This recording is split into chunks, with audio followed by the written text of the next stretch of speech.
8.4 The United States goes back to war. Learning objectives. By the end of this section, you will be able to describe the causes and consequences of the War of 1812. Identify the important events of the War of 1812 and explain their significance.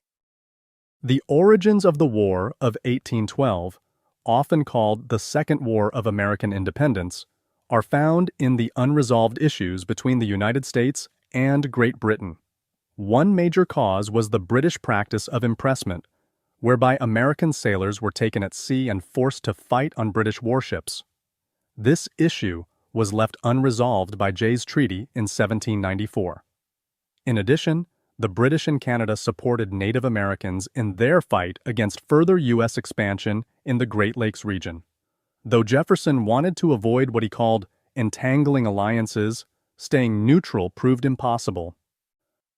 The Embargo of 1807. France and England engaged in the Napoleonic Wars, which raged between 1803 and 1815, both declared open season on American ships, which they seized on the high seas.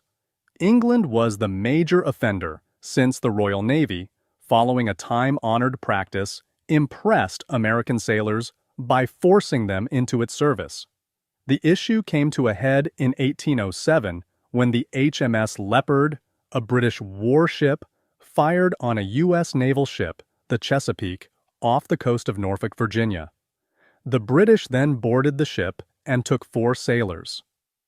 Jefferson chose what he thought was the best of his limited options and responded to the crisis through the economic means of a sweeping ban on trade, the Embargo Act of 1807.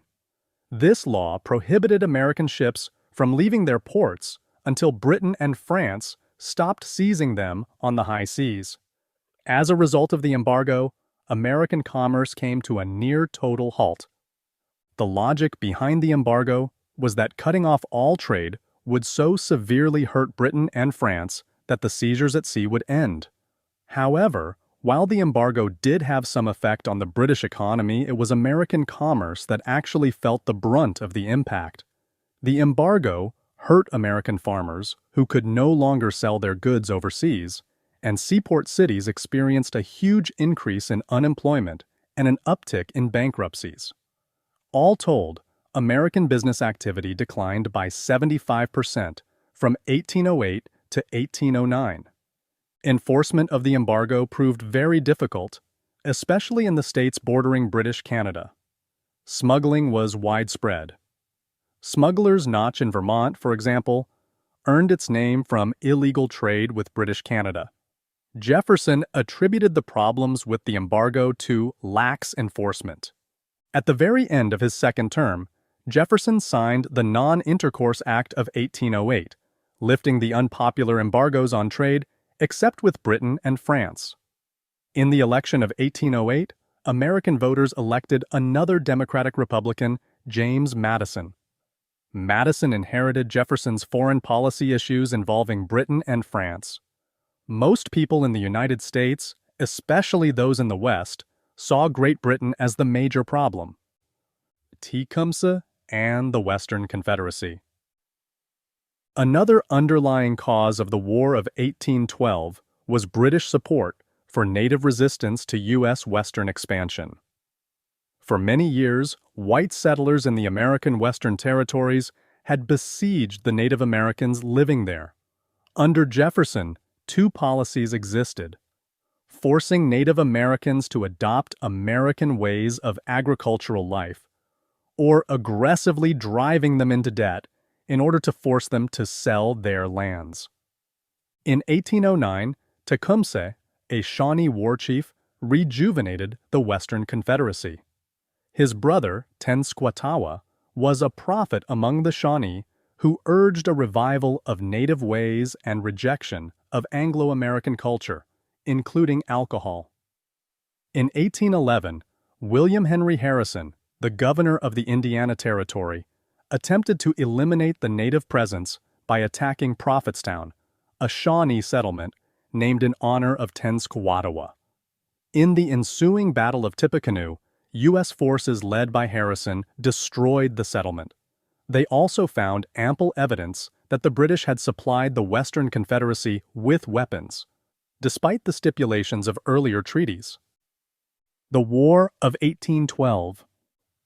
The seizure of American ships and sailors, combined with the British support of Native American resistance, led to strident calls for war against Great Britain.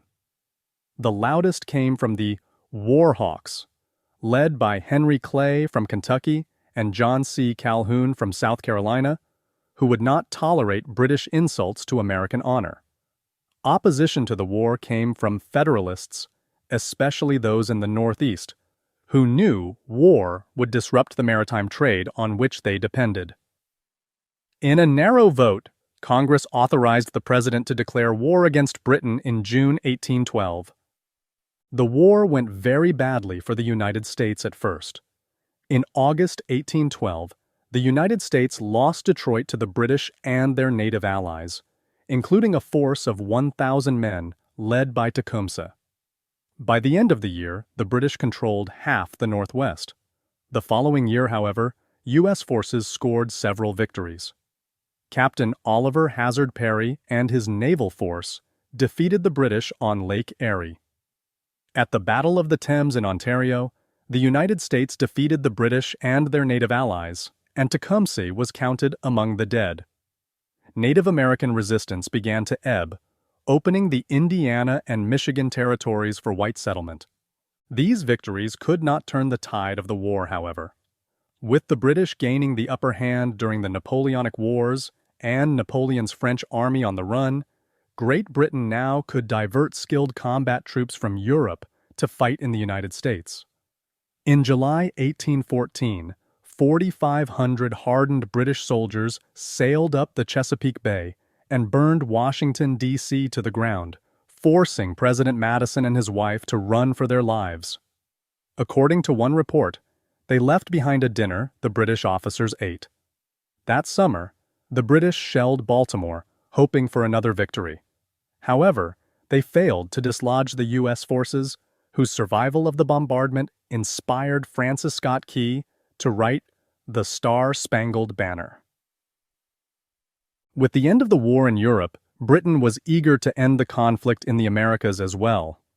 In 1814, British and U.S. diplomats met in Flanders, in northern Belgium, to negotiate the Treaty of Ghent, signed in December.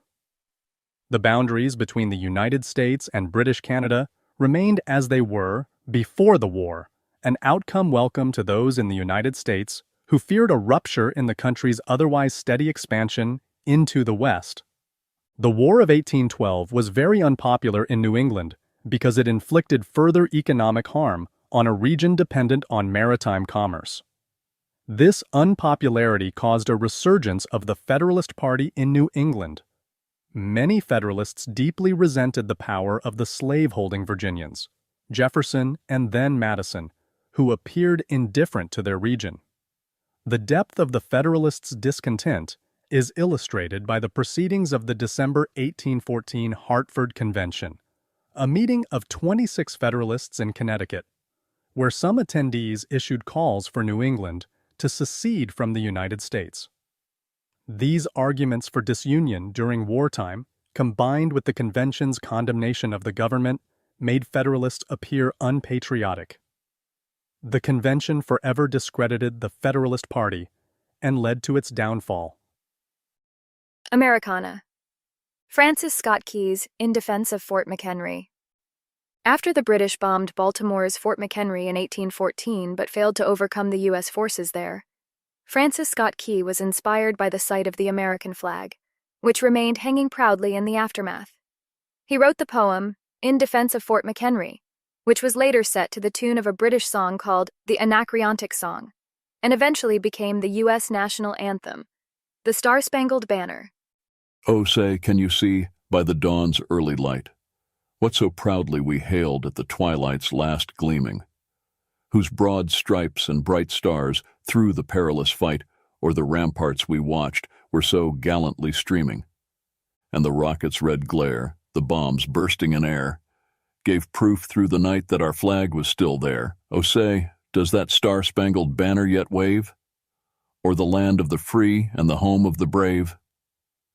On the shore, dimly seen through the mists of the deep, where the foe's haughty host in dread silence reposes, what is that which the breeze or the towering steep, as it fitfully blows, half conceals, half discloses? Now it catches the gleam of the morning's first beam, in full glory reflected, now shines on the stream. 'Tis the star-spangled banner, oh long may it wave, o'er the land of the free and the home of the brave.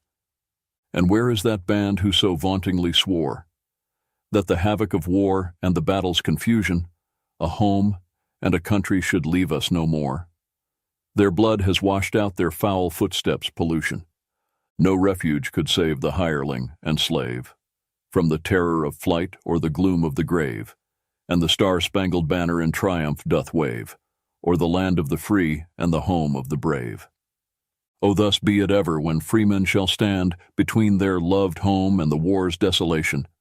Blessed with victory and peace, may the heaven-rescued land praise the power that hath made and preserved us a nation. Then conquer we must, when our cause it is just, and this be our motto: in God is our trust. And the star-spangled banner in triumph shall wave, o'er the land of the free and the home of the brave. Francis Scott Key, in Defense of Fort McHenry, 1814. Epilogue: The Battle of New Orleans.